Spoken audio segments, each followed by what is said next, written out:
Bueno, ahí vamos, ¿eh? Bueno, volvemos aquí, retomamos nuestra transmisión en vivo desde la Universidad Nacional de Rosario y estamos ahora con un invitado muy especial, Héctor Yankelevich. Muy buenas tardes, Héctor. Hola, buenas tardes. Muchas gracias por venir. Por favor, es un placer. Bueno, ¿qué te trae por aquí? La invitación al Congreso de Psicoanálisis de la Universidad Nacional de Rosario es el segundo y me pone muy contento que haya tanta gente de todos lados y el Rosario siempre es un buen lugar para venir a hablar. Estuviste ya en el primer Congreso Internacional. ¿Qué recordás de esa experiencia, por lo singular de la convocatoria, verdad? Sí. Fue una convocatoria muy amplia, había todas las posiciones en psicoanálisis y cada uno pudo hablar, decir lo que pensaba. Es raro que se puedan encontrar todas las tendencias en psicoanálisis y hablar de manera amistosa, sin enfrentamientos, sin críticas. Creo que es gracias a la organización que estamos todos en puerta cero. Sí, porque hay una diferencia muy importante, ¿no? Incluso para cada uno de los expositores, no es lo mismo cuando hay cierto hábito en cuanto a la audiencia o a los interlocutores que se puede llegar a tener, los efectos que produce ese desconocimiento respecto de quién te va a escuchar, ¿verdad? Sí, para los porteños, para los franceses, yo soy medio y medio. Tengo que decirlo porque nací acá, pero viví la mitad de mi vida en París, soy francés también, pienso en las dos lenguas, a veces me tengo que traducir de una a otra porque me invaden las lenguas. Y Rosario es un lugar donde los franceses se sienten bien, los que nacieron allá. Los franceses 100% se sienten bien, aprendieron castellano. Y yo también Rosario es un lugar tercero. Para no decir que mi familia vino al país en 1890 y pico y se instaló en Entre Ríos y en Santa Fe después. Así que bueno, el litoral para mí es... Después se fueron todos a la universidad en Buenos Aires, pero de todas maneras vinieron a trabajar de chacareros acá. Sí, se me ocurre cierto paralelo con la historia de Enrique Pillón Rivière, ¿no? Esos lazos, sí. Ahí estamos hablando de un gran nombre de psicoanálisis. Imagínate un psicoanalista que fue primero boxeador. Eso es realmente secundario. Y aparte un hombre de una clínica particular, de un gran clínico, y es el hombre que trajo los seminarios de acá a Buenos Aires. Y Jean Rivière fue un gran abridor de horizonte. Bueno, si te parece bien, vamos a sumar a una querida invitada que es Elsa Goliat, que bueno, estamos aquí con Héctor haciendo un poquito de historia personal, pero de historia del psicoanálisis también, ¿no? Porque fue muy interesante. Por ejemplo, el año pasado hubo una conferencia muy importante de Juan David Nacio en Buenos Aires, donde él proponía algo sobre lo que me gustaría preguntarte también, a ver qué opinión tenés. Él hablaba de lo singular del psicoanálisis argentino. Estando vos, como decías, tan emparentado tanto con el psicoanálisis argentino. Bueno, vos también llevas adelante tu práctica como psicoanalítica en París, ¿verdad? ¿Qué hay de Trabajé particular? 35 años. 35 años. ¿Qué podrías situar en relación a la situación actual, tanto en Francia como en Argentina, del cambio del psicoanálisis? Y si estarías de acuerdo en situar que hay algo en particular del psicoanálisis argentino. Sí.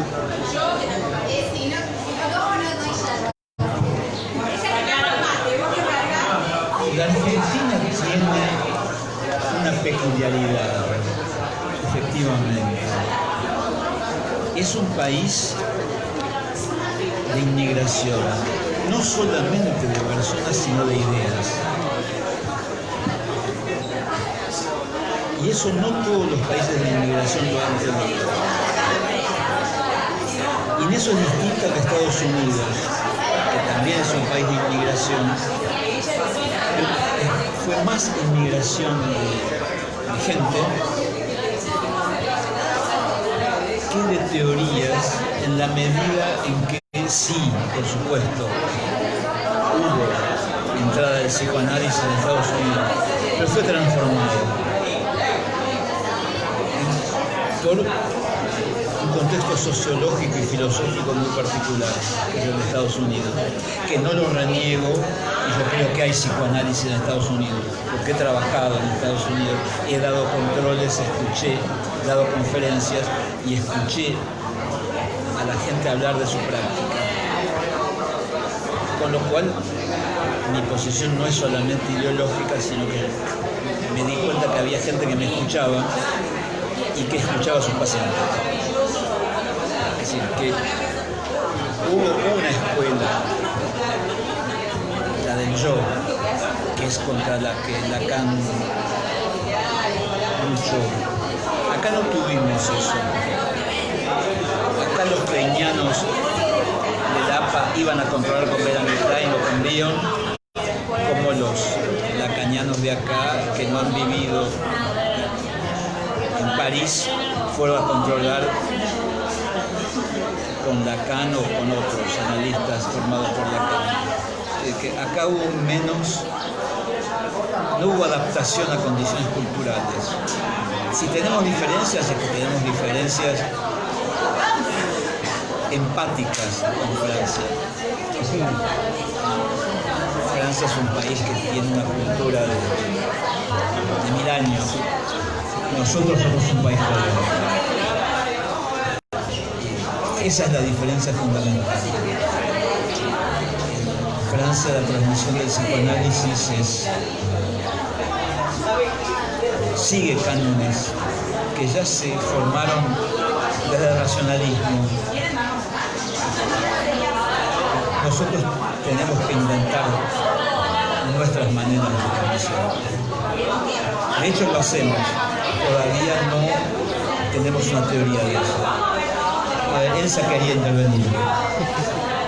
Sobre todo para hacerte una pregunta, pero de paso comento, según dicen por ahí, supongo que también lo podés confirmar, el psicoanálisis acá en la Argentina ha conseguido meterse en la cultura, mal o bien, de una forma psicológica o no, pero está totalmente compenetrado de la cultura argentina. Pero la pregunta que te hizo Gabriel, que me gustó mucho, a mí me remitió inmediatamente al psicoanálisis de niños, donde a vos te escucho hablar de juego y de lo imprescindible que es el juego con los chicos. Hoy justo en el caso que presentaste, lo primero que dijiste apenas pusiste al nene al consultorio era a jugar.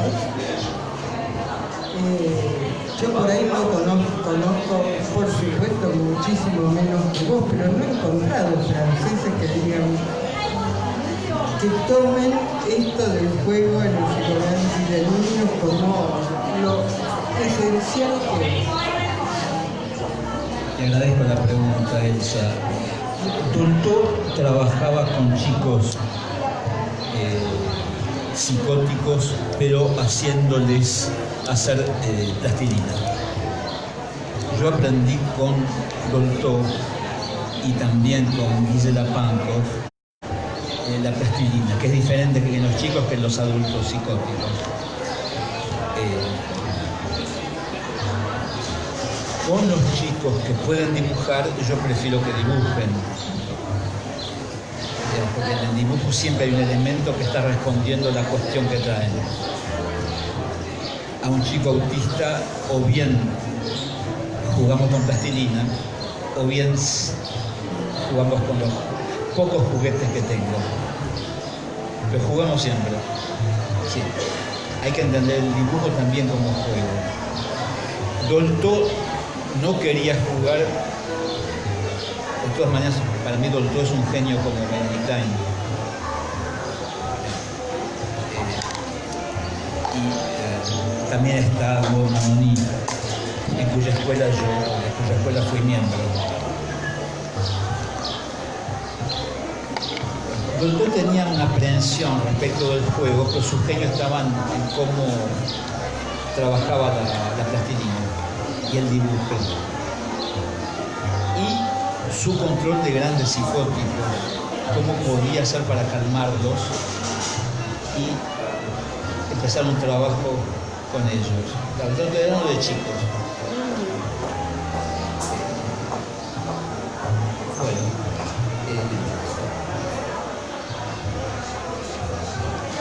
Manoni sobre todo entendió el lugar, es la descubridora del lugar del chico en el fantasma de la madre. Que cuando el chico tiene problemas, algo está pasando en el fantasma de la madre. Es la primera en haberlo planteado. Y planteó la relación entre el médico, la enfermedad, el niño y la madre. Sí, en el libro ya viejo, yo todavía no me había ido a Francia, un libro de los años 60. Bueno, ese. Esa es la deuda con Manoni, seguro.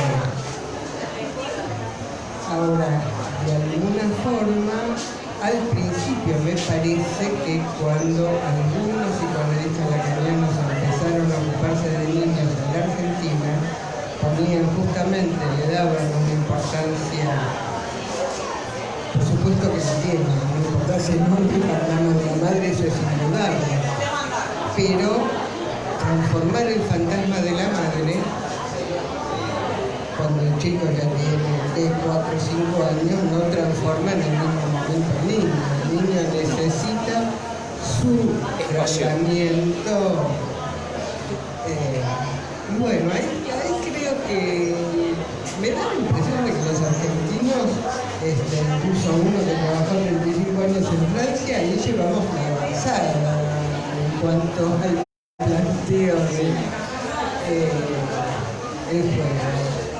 Pienso en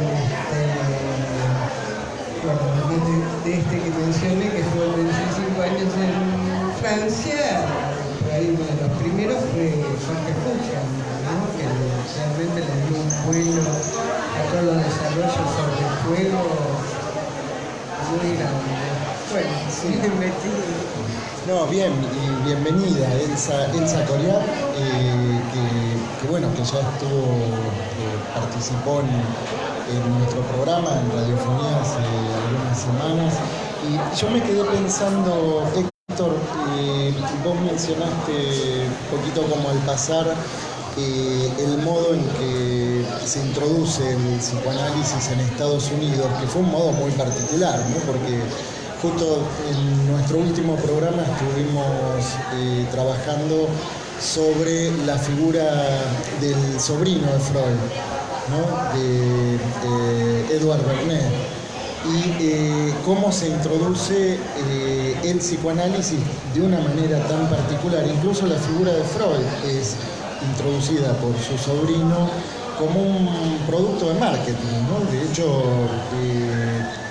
eso también tiene una incidencia en el modo en que es tomado y recortado, ¿no? El discurso freudiano.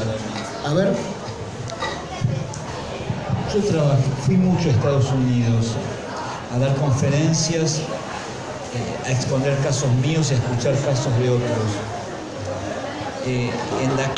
En la misma clínica en Massachusetts donde Rodríguez trabajó de residente, como residente. Es el libro Las 20.000 horas de Rodríguez, el trabajo que hizo en esa clínica donde yo fui varias veces, a exponer teóricamente, a contar casos míos y a escuchar casos de otros.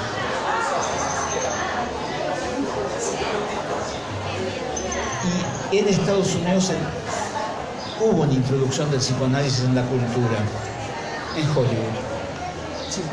Y sigue estando en los guiones de las series que hay en Netflix. Es decir, que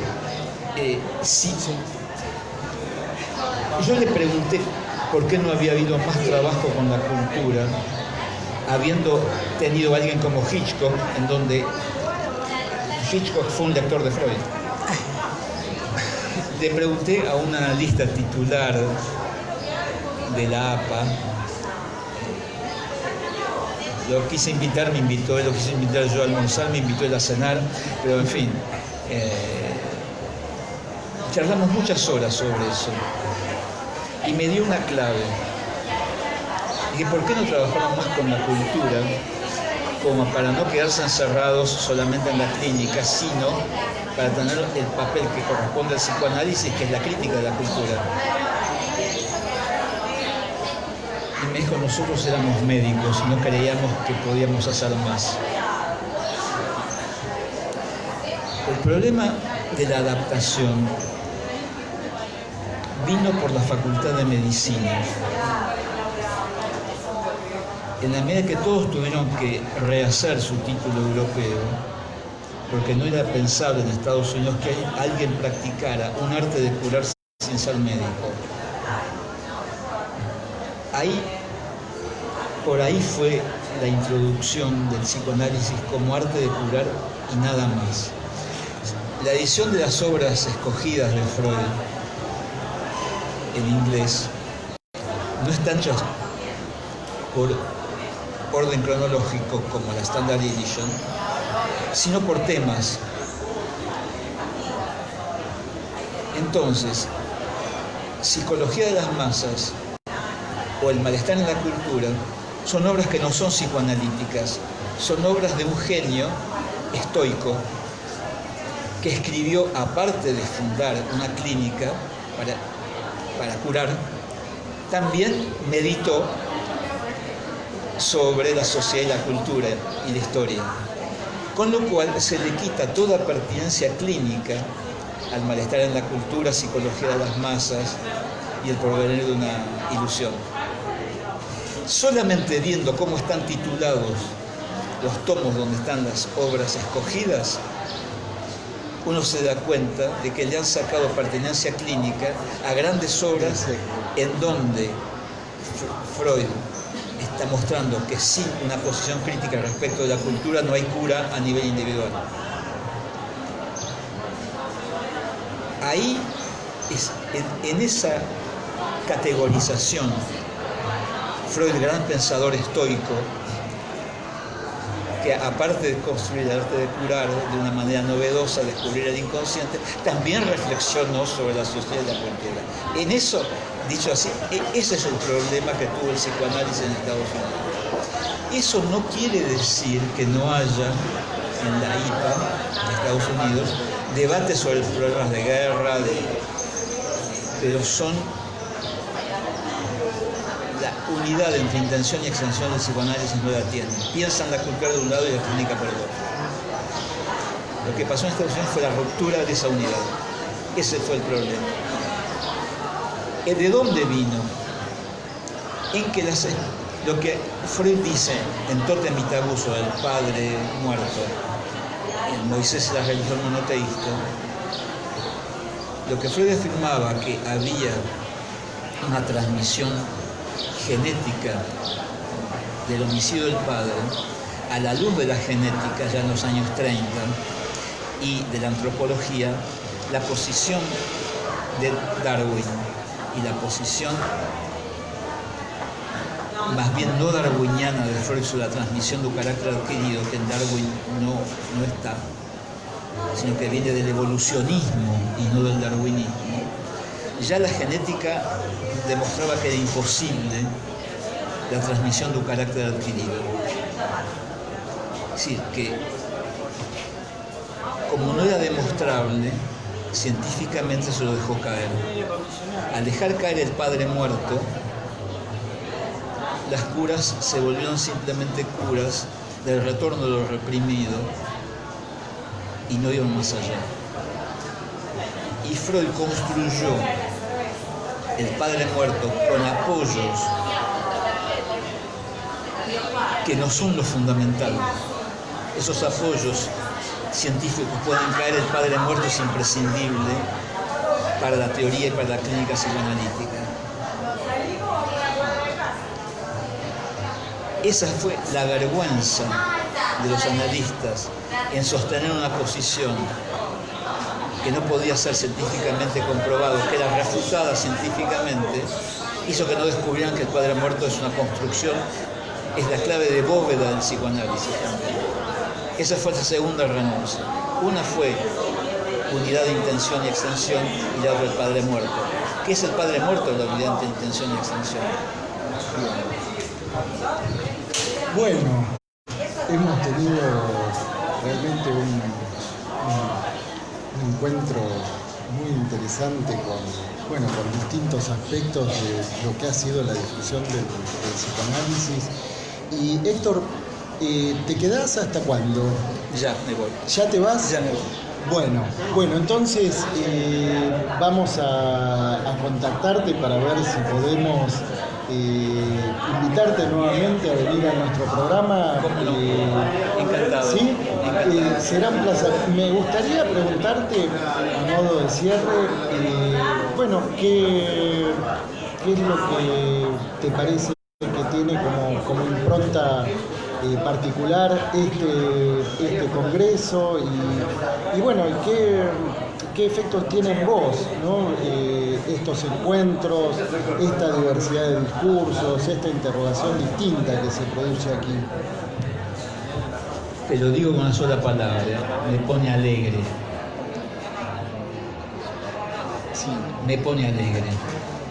Puedo hablar y ser escuchado y escuchar a gente que puedo conocer hace mucho pero que no la he oído en otros lados en la capital. Es un lugar que me sorprende y me pone contento. Bueno, muchísimas gracias. Gracias a por vos. tu participación. Gracias a vos. Y nos quedamos con Elsa Coriat unos minutitos, ¿sí?